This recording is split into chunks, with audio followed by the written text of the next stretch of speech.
விஜயின் ஜனநாயகன் முழு திரைப்படமும் இணையதளத்தில் லீக்கான நிலையில் படத்தை சமூக வலைதளங்களில் பகிர வேண்டாம் என இயக்குநர் வினோத் வேண்டுகோள் விடுத்துள்ளார்.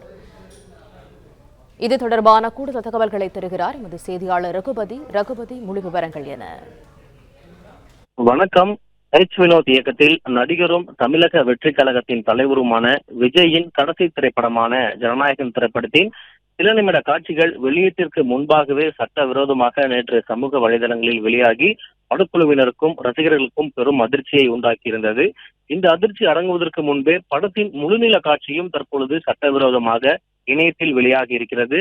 குறிப்பாக HD குவாலிட்டியில் வெளியாகி இருப்பதால் படத்தை பலரும் சமூக வலைதளங்களில் பகிரவும் பதிவிறக்கம் செய்து வருகிறார்கள். இந்த நிலையில்தான் இப்படிப்பட்ட செயலுக்கு விஜயின் ரசிகர்களும் திரையுலகினரும் பலரும் கண்டனம் தெரிவித்து வரக்கூடிய நிலையில் ஜனநாயகன் படத்தின் இயக்குநரான வினோத் ஒரு பதிவை ஒன்றை வெளியிட்டுள்ளார். அந்த பதிவில் ஒவ்வொரு காட்சியும் ஒருவரின் கனவை சுமந்து வருகிறது. வெளியீட்டிற்கு முன்பே அது கசிவது உண்மையிலேயே வேதனை அளிக்கிறது என்றும் தயவு செய்து அதை பகிராமல் ஆதரவளியுங்கள் என்றும் குறிப்பிட்டுள்ளார். இந்த நிலையில்தான் இப்படி இந்த படம் எப்படி வெளியானது, யாரால் வெளியிடப்பட்டது என சட்டப்பூர்வமான நடவடிக்கை எடுக்கப்படும் என்றும் படக்குழு தெரிவித்திருந்தது. இந்த நிலையில்தான் இயக்குனர் வினோத் தயவு செய்து இந்த படத்தை யாரும் பகிர வேண்டாம் என்றும் அதை பகிராமல் ஆதரவளியுங்கள் என்றும் ரசிகர்களுக்கும் கோரிக்கை வைத்திருக்கிறார் சமூக வலைதளம் மூலமாக.